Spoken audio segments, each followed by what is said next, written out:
The problem of the Philippines is that politicians do not discuss important issues such as education, injustice, and inflation rate. To change this, it is up to our citizens to choose honest candidates who work for the people, not for their own pockets and wealth. Mahigit 65 million registered voters noong eleksyon 2022. Mahigit 13 million o 19% ang bahagi ng Generation Z o Gen Z o yung mga pinanganak mula 1997 hanggang 2004. Bata yan sa datos na nakalap ng GMA News Research. Ayon sa isang political analyst, ang bilang na yan, malamang na madadagdag.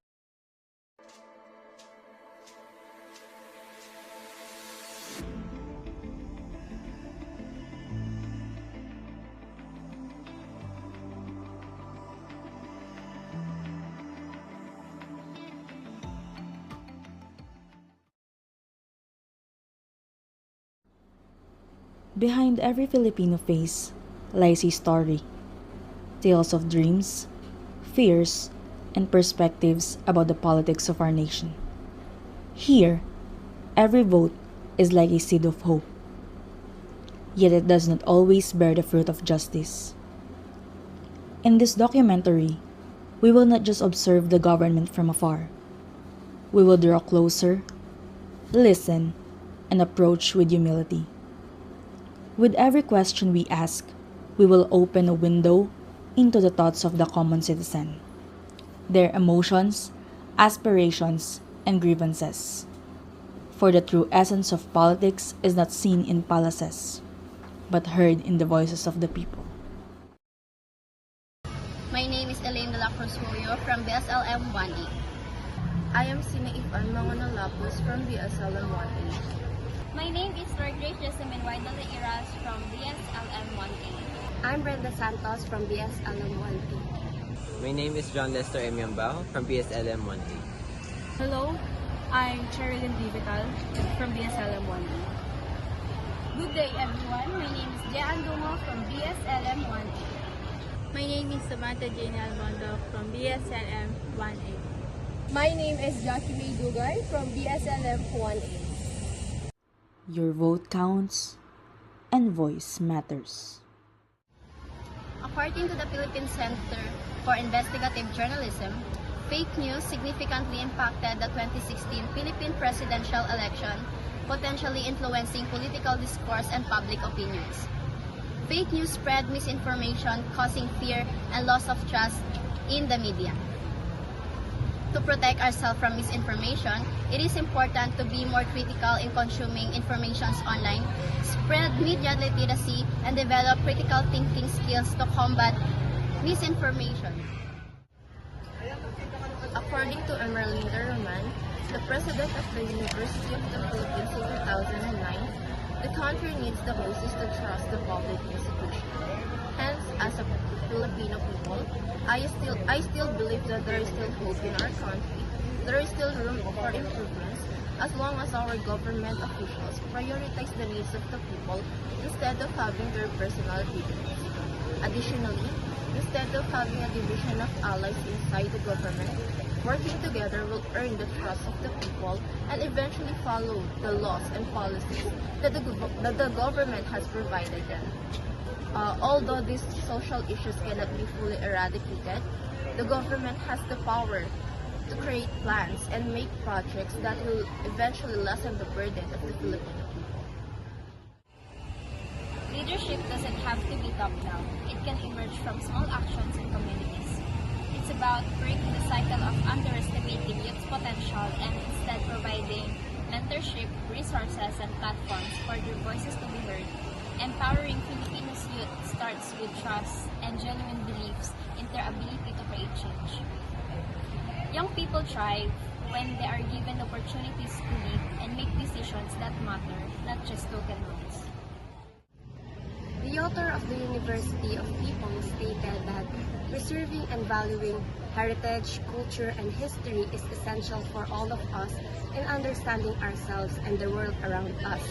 It allows future generations to learn from previous experiences and foster a deeper understanding when it comes to human development.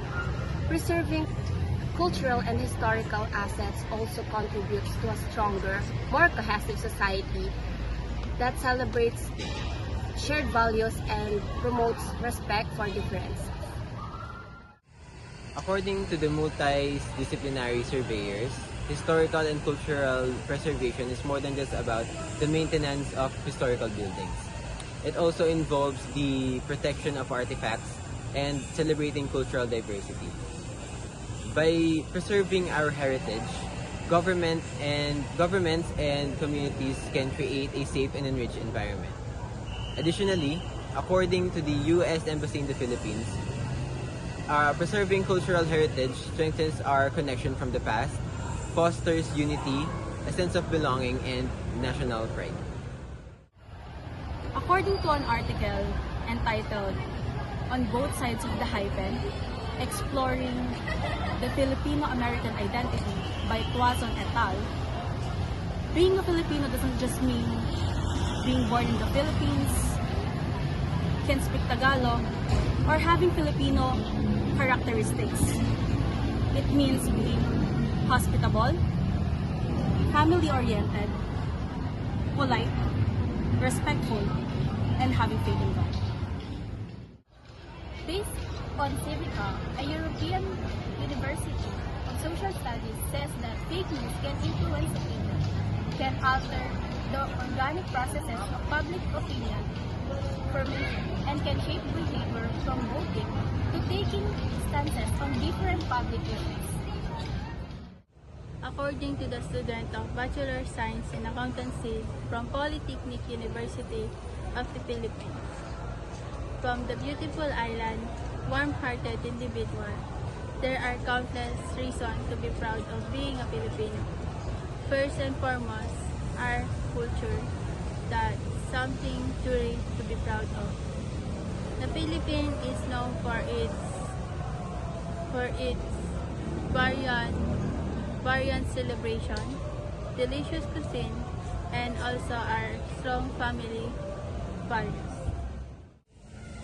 According to Rosales and others 2020, introducing a nationwide AI-driven digital co-op platform that combines blockchain for secure transactions and smart contracts to allow access financing, marketing, and distribution networks. Additionally, leveraging augmented reality for remote learning and virtual job fairs can enable workers in remote areas to acquire new skills and connect with global employers in real time. Even the voices of our fellow Filipino. So, I am Ma'am Arlene David Valiente, a Kapampangan. I was born here in San Fernando.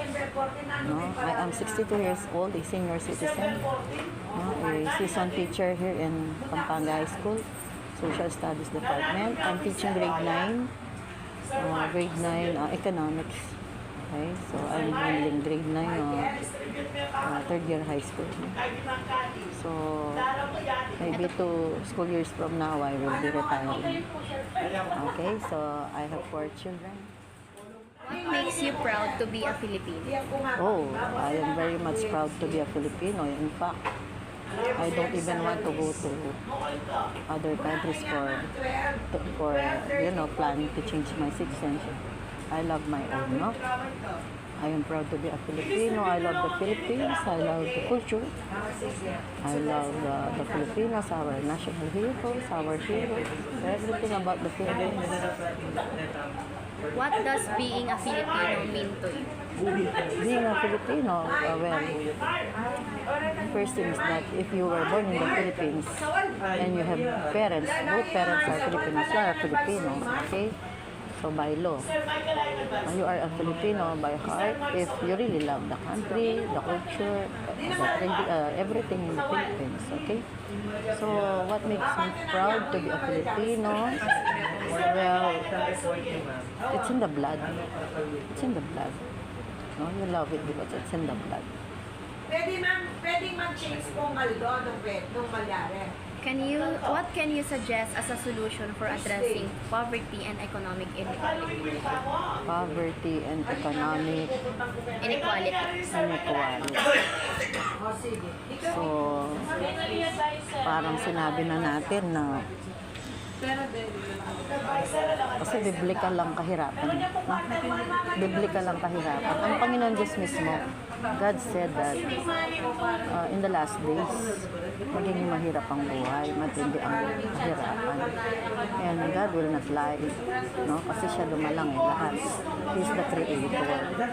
So, nasusunod lang, natutupad lang kung ano sinabi ni God. Talagang mahirap ang buhay. Kahit naghahanap pa kagaling ang mga pangulo natin, mga nakaupo sa ating government, still masusunod din. Bakit?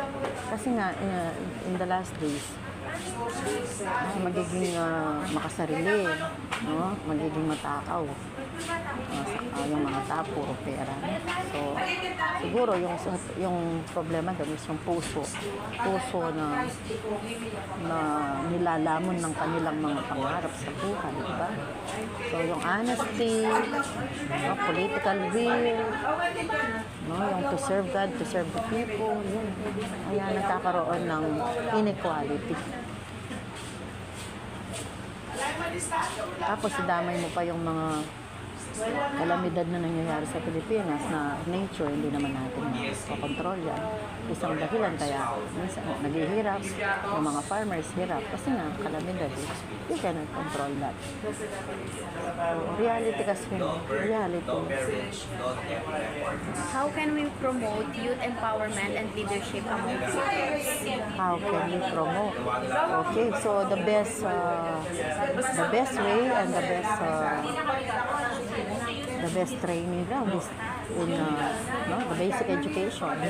Yung pa lang sa elementary, high school, hanggang senior high, kailangan, we have to educate our children and train them to be good leaders in the future, to inculcate good values, no?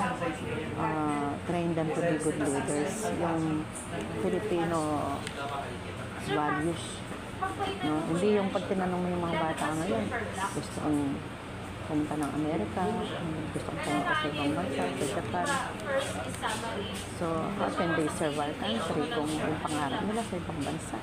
So, dapat unang-una sa puso mo, gusto mo talagang mag-serve. Do you think the government can improve its response to poverty, inequality, and social injustice? Yes, of course. The government has a role to perform. Ang pangunahing katungkulan ng gobyerno, nakalagay yan sa ating 1987 Philippine Constitution na pananagutan ng ating gobyerno, no, ng mga namumuno sa atin, ng lahat ng mga nakaupo, no, na paglingkuran at proteksyonan ng lahat ng mga Pilipino. No? They are there to perform their duties, binabayaran sila dyan para paglingkuran ng mga Pilipino, ibigay ang best education, quality education, free education, no? Best teachers. E paano yan kung ang mga teachers natin pumupunta sa ibang bansa kasi hindi na sweldo? Ang dami namin dito sa pages, mga teachers namin magagaling, nasa Amerika na. Ang sweldo nila, 250,000. So the government can do something about that. Itaas ang sweldo ng mga teachers para hindi sila aalis. Diba? O ano pa, yung quality of life, no? Quality of life, yung bawat Pilipino maging marangal, may integridad. Aalis ng bahay niya, may pagkain sa mesa, kumain siya.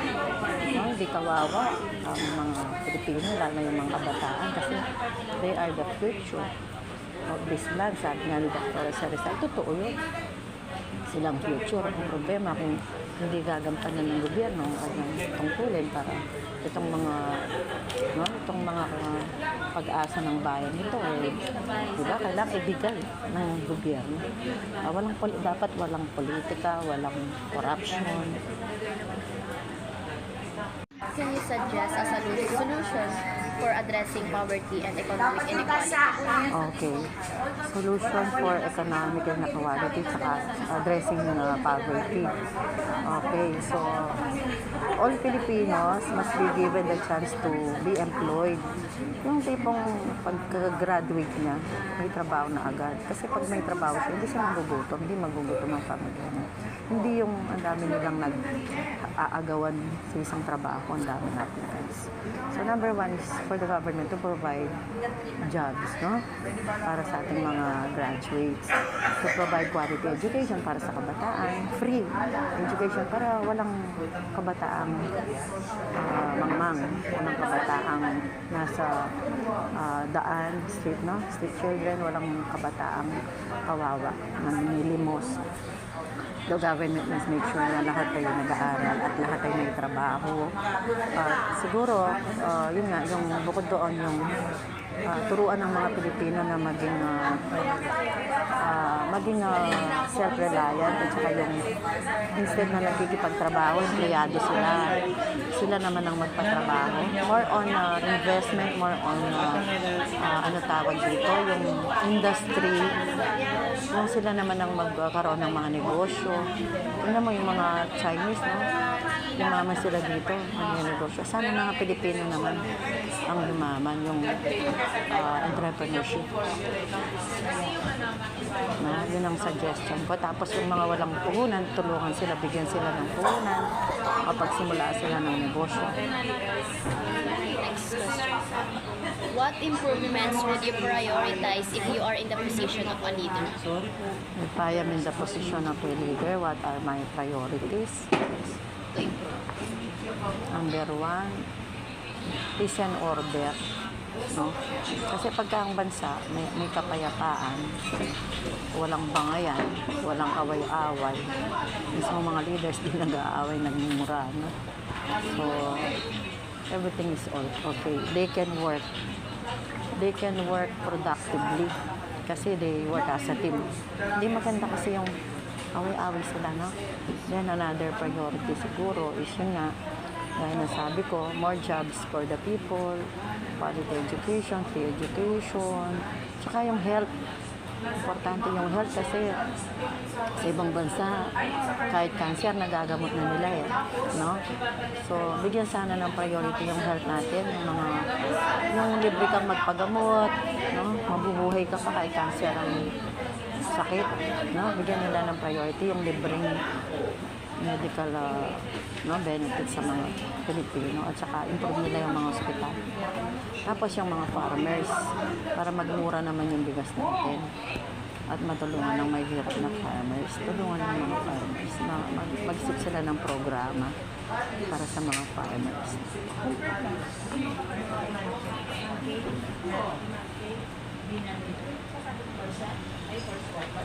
Why do you think it is important to value and preserve heritage, culture, and history? Oh, history. You cannot go to where you are without understanding history, no? Mas mauunawaan mo, mas mararamdaman mo yung value, no? Kung nasaan kayo ngayon, kung napag-aralan mo history. So, nasa social studies department ako at dati rin ako nagtuturo ng history, Rizal, no? So, sayang naman yung pinaghirapan ng mga bayani natin na binuwis nila ang buhay nila tapos wala lang, no? So, we need to understand history to understand the future, no? Diba? And then, yung heritage, yung natin kalimutan, sabi nga, hindi lumingon sa pinanggalingan, hindi makakarating sa paroroon. At yun sa value our heritage, yung mga, diba? Yung mas value that. Okay? Do you think fake news influences Philippine politics or public opinion? Of course, definitely. Kasi yung mga Pilipino mapagpaniwala eh. Madaling maniwala sa mga chismis, mga balita, fake news. Kumakalat agad yun. No? Kailangan, alamin muna kung anong totoo. Hindi bias. Kailangan bigyan ng chance din magsalita ang isa, di ba? Kailangan magkaroon ng sariling pag-iisip ang mga Pilipino na bago sila maniwala sa mga balita, make sure na yung balita hindi siya fake. Kailangan hindi siya bias. At timbangin lahat, no? At saka, kailangan merong ebidensya, no? Dapat yun, wala nang marites. Yun lang. Thank you. Okay, thank you so much. God bless. I'm Carla M. Tarok. I'm a finance manager at a private school here in Pampanga. What makes you proud to be a Filipino? What makes me proud as a Filipino, yung undying heart ng mga Pilipino.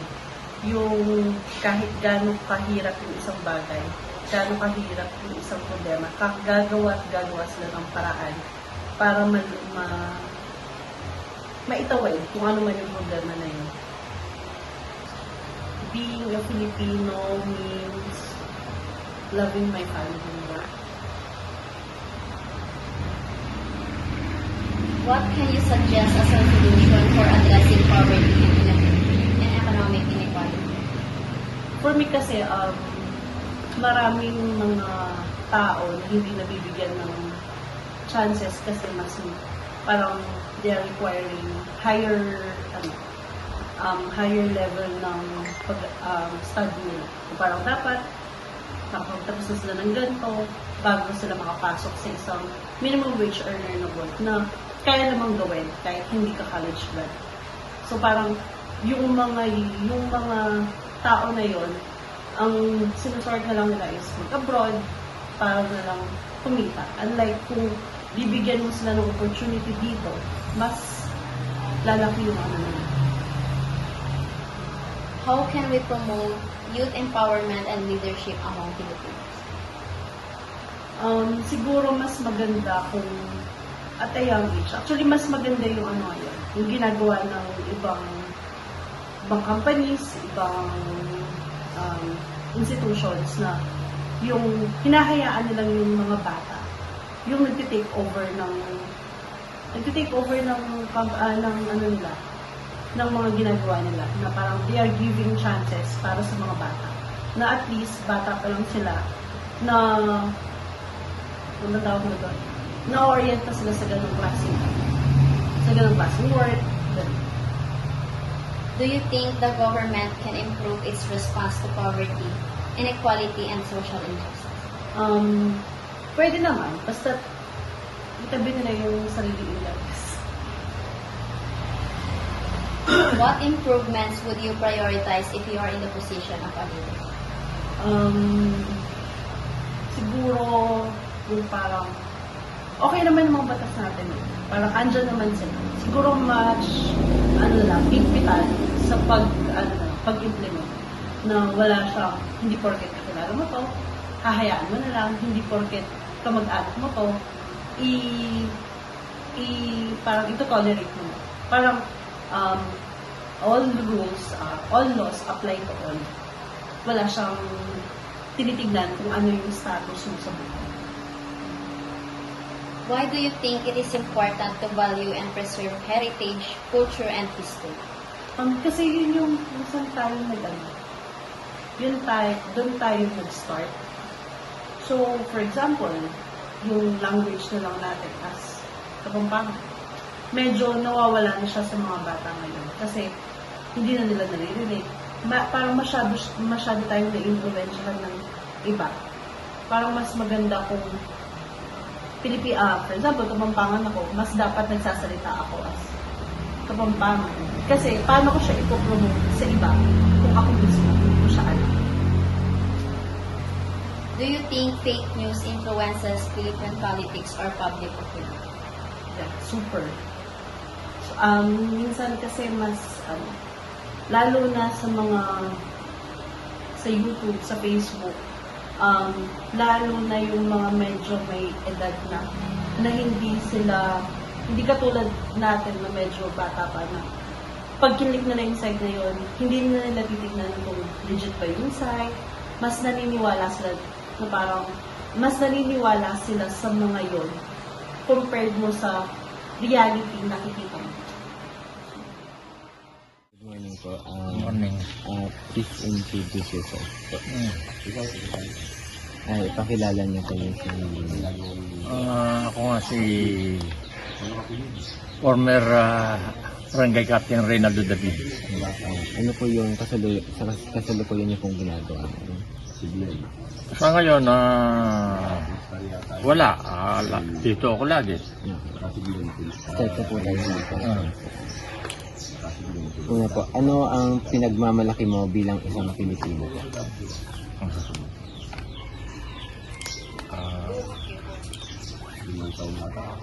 Kasi yun, pinagmamalaki ko yung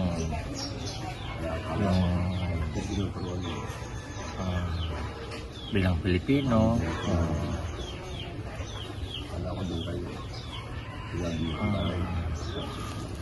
matulungin, gano'n. Tulungin, maawain. Next po is, para sa inyo po, ano po ibig sabihin ng pagiging Pilipino? Ano kaya yun? Yun ang medyo mahirap na tanong yata.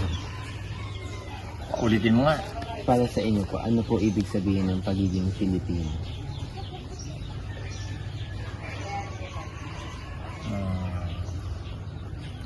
Parang boy, ano raw ang masasabi natin bilang Pilipino, pagka-Pilipino natin?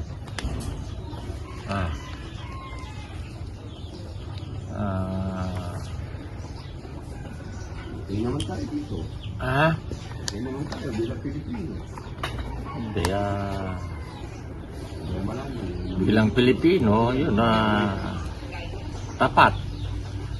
Tapat, lalo na pag may katungkulan o katungkulin.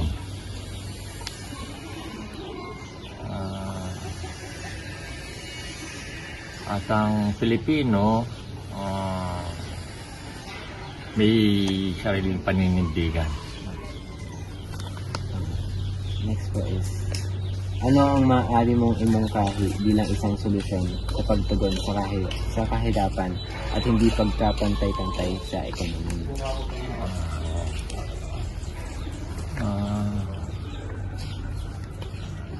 Bilang dating kapitan, barangay captain, yun ang doon ako laging nag-iisip kung paano mabawasan ang kahirapan dito sa ating bansa. Kasi nakikita ko puro politika na lang eh. Galing din ako sa politika eh. Ano ako sa politika? 1934. Oh, 1934. Tapos ito, last term ko nito, itong 2004. Dito, naka 27 years ako bilang kapitan. Yun nga, lagi, pag nakahiga ako, yun lagi naisip yung mga Pilipino, lalo na yung mga mahirap. Kasi, yun nga, yung mga leader natin, hindi yung pangako nila, laging napapako. Itong uli, si Bongbong Marcos, presidente natin, si BBM Bongbong Marcos, pinangako, una sa lahat yung bigas. Sabi, babalik sa dating presyo. Hindi, lalong tumaas eh. Triple pa. Dati yung bigas natin, ano lang, 800 lang. Ngayon, 2,800 na.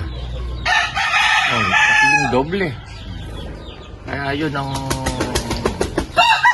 nasasabi ko, puro politika, yung pangako ng mga leader natin. Marami na rin naging, kada umupong presidente, tumataas ang bilihin.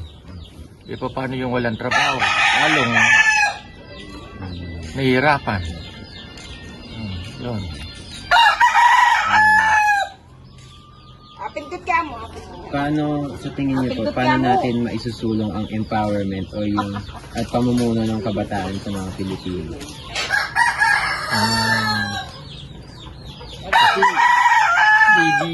Kasi bibira lang ang tapat sa kanilang tungkulin. Kung siguro kung 1,000 yung nanunungkulan, halos 60 lang siguro yung 60% lang yung tapat sa kanilang tungkulin. Kaya yung natin, ekonomiya natin, wala. Alam mo, kababa.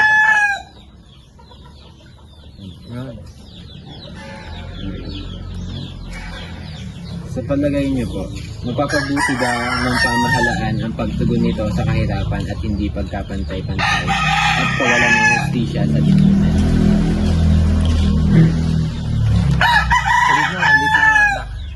Sa tingin niyo po, mapapabuti po ba ng pamahalaan yung pagtugon po nila sa kahirapan at hindi po pagkapantay-pantay at kawalan po ng hustisya sa lipunan? Oo nga, nasa ano yung kulang ngayon eh. Lalo na unang-unang ating presidente. Sila ang talaga makaka-resolve dyan sa problema natin sa kahirapan.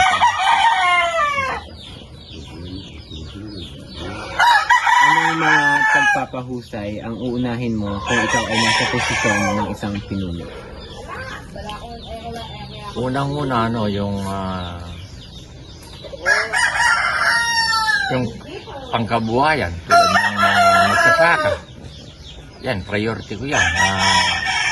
Mga kabataan. Yung makapagtapos ng pag-aaral. Pangatlo, para sa akin na ang pinakamahalaga ang buhay ng tao.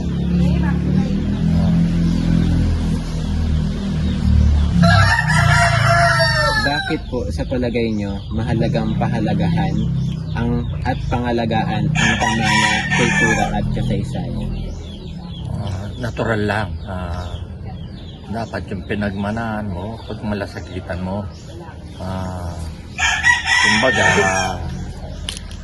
bilang yung mga nanungkulan na yan, kung ano yung programa ng isang kandidato, yung papalit, dapat ituloy yung magandang programa nung yung nanungkulan. Last na po, sa tingin nyo po, nakaka-influensya ba ang fake news sa politika ng Pilipinas or pampublikang opinion?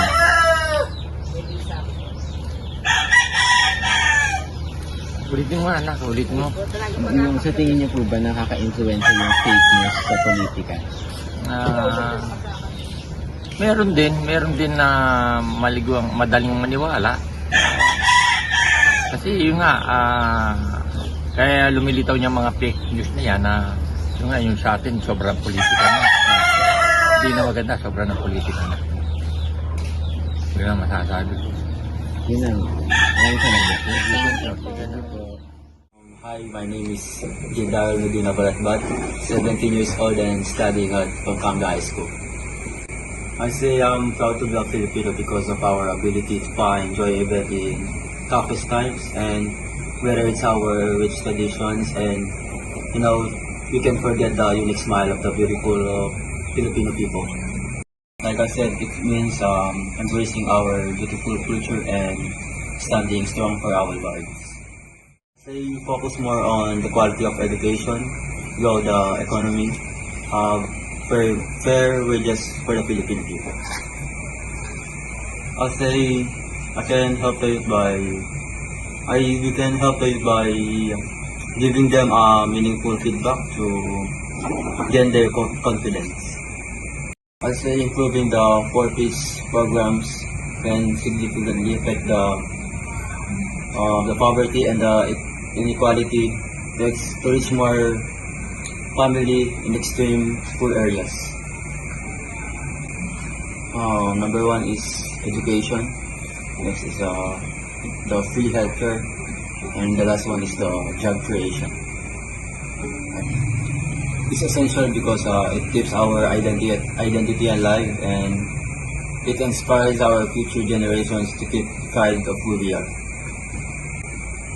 Yes, it spreads misinformation. It divides the people, and I say the solution for this is the visual literacy. Hi, I'm Robert Luis Gese. I'm from BSME 3C. I am 20 years old at ako po yung kasalukuyang Association of DOST Scholars DABSU Chapter President. Something that makes me proud to be a Filipino. Siguro bilang DOST scholars, I'm so proud of our history.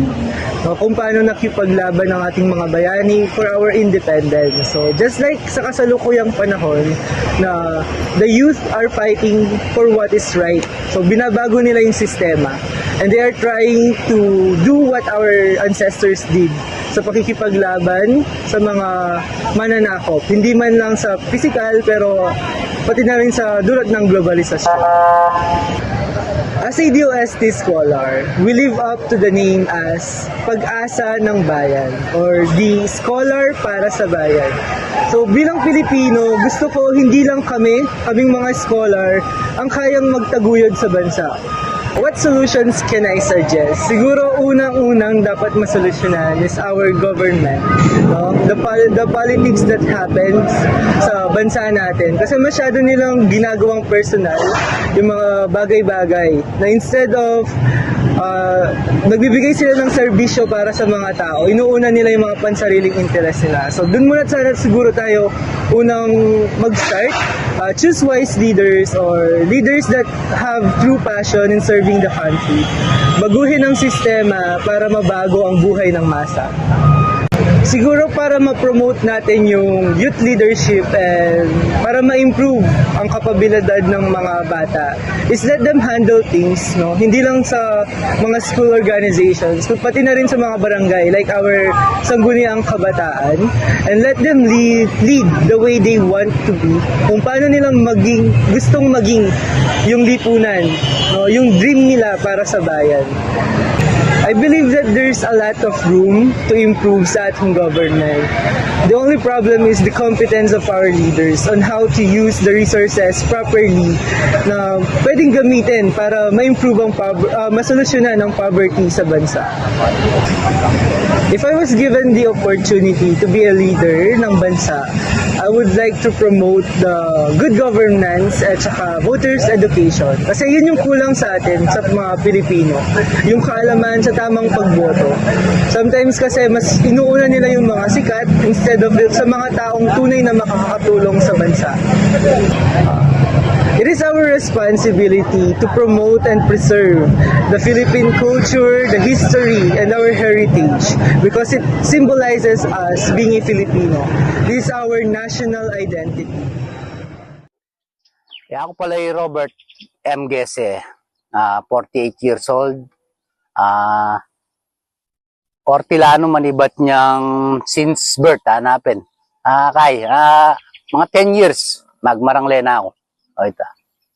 Yung unang tanong po natin, bilang isa pong Pilipino, ano po ang nagpapaproud po sa inyo? Bilang metong Pilipino, Ortilano, itang proud kami na sasaw keng industriya ng metong bansa, kalupa ng Pilipinas, para atilang apangan din kalupa tamong memalen, memar yung makanyan. Mamayan ng Pilipino. Yung sunod po, ano po ang ibig sabihin ng pagiging Pilipino sa inyo? Pagiging Pilipino, para ka na ako, itang, kung nano yung dialektong akagisnan tamo kimetong barangay or pamayanan, yang isunduta mo, alita mo mamalit. Pero atin tamo gagawitan na national language sa hanapin, nung kayarap mo, aliwalang banyaga, aliwalang lahi. Ito pwede may gamitan itong national language. Pero nung pare-pareho tamo mong Pilipino, ito pa mo rin na lengguwahe tamo yung kailangan na gamitan. Nung Pilipino or Kapampangan, o ito, makanita na mo yung bilang South keng metong mamayan ng Pilipinas. Ano pong mga solusyon ang maaari niyo pong sabihin sa amin upang masolusyonan po ang kahirapan at hindi pagkakapantay-pantay ng mga tao sa ating bansa po? Metong keng para makasawap ka rin mamayang Pilipino, lalo na pa ka rin magsasakang kalupa ko, itang ing Pilipinas, ing gobyerno, rin mahala, de manungkulan, dapat nala mag-import nung magyuna mo rin i-supply ng metong Pilipinong Ortilano, itang tanam da rening kay na makasuporta naman king bansa. eno mag-import. Tangkilikan dito sarili ng tanam ng Pilipinas sa hanapin. Paano nyo po mapapalaganap ang pagpapasulong at pamumuno ng mga kabataan sa mga kapwa nyo po Pilipino? Karang kainakan naman. Basanting ehemplo, itang mamaya kang sample, itang mismong ugali mo, na po itang pamakiharap mo ka rin tao. Itang, kung makanano itang masanting nangaos ka rin. Itang masanting pamakiharap, itang gawa, alika tutuki kaya na naman uso nung matsura naman ng maging epekto ng king pamayan ng tamo. Tangali naman komo o henerasyon ngayon, tutukyan ngan. Depende ketang dapat ibayo ning metong kainakan. Sa tingin nyo po ba ay mas mapapaganda pa ang pamahalaan sa pagsugpo niya ng kahirapan, hindi pagkakapantay-pantay at mga hindi makaturong nararanasan ng mga tao sa ating bansa? Yung dapat siguro itang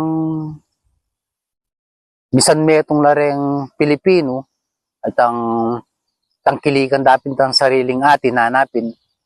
Tapos detang manggagawa kalupad na rin kayong construction itang sabihan na laborer lamo itang minimum wage itas de pambagya tapos itang benefits dagdagan da pa. Ano pong magandang solusyon ang inyong mas pagtutuunan ng pansin kung kayo po ay isa sa mga nakaluklok at nahalal sa ating bansa? Kung metong kung manungkulan keng bansa tam, siguro priority ko naman metong reng senior na dapat at the age of 70 or above. Tang manikwa na lang sustento kahit na magkano mong kaya keng gobyerno. Apo itang reng estudyante, nung pwede mo, scholar la. Baka nita, deta nga lang financial support ka rin aliwang pengari, makapagtapos la pa mo rin, makayari la pa mo rin anak. Pagpatuloy din pa mag-aral da. Ano po sa palagay ninyo ang dahilan kung bakit importante na pahalagahan ang kultura at kasaysayan? Itapin, siguro, bilang kagisnan tamo ka rin minunang matwa, dapat, kung nano'y kagisnan tamong tradisyon, pag-uugali, yapamuri ng tukyan tamo. Depende mo nung itang kagisnan da, nung matsura ka rin aliwa, kinakakinda rin kainakan ngini. Pero nung masanting naman, katulad napin ngini, pera kalan ka rin kainakan, lalako na itang po at opo, minsan nalida nala gagamitan apo itang pamagmano. Pero dapat ito, ibalik na pamuri masanting mayakit ka rin kainakan ito. Apo ka rin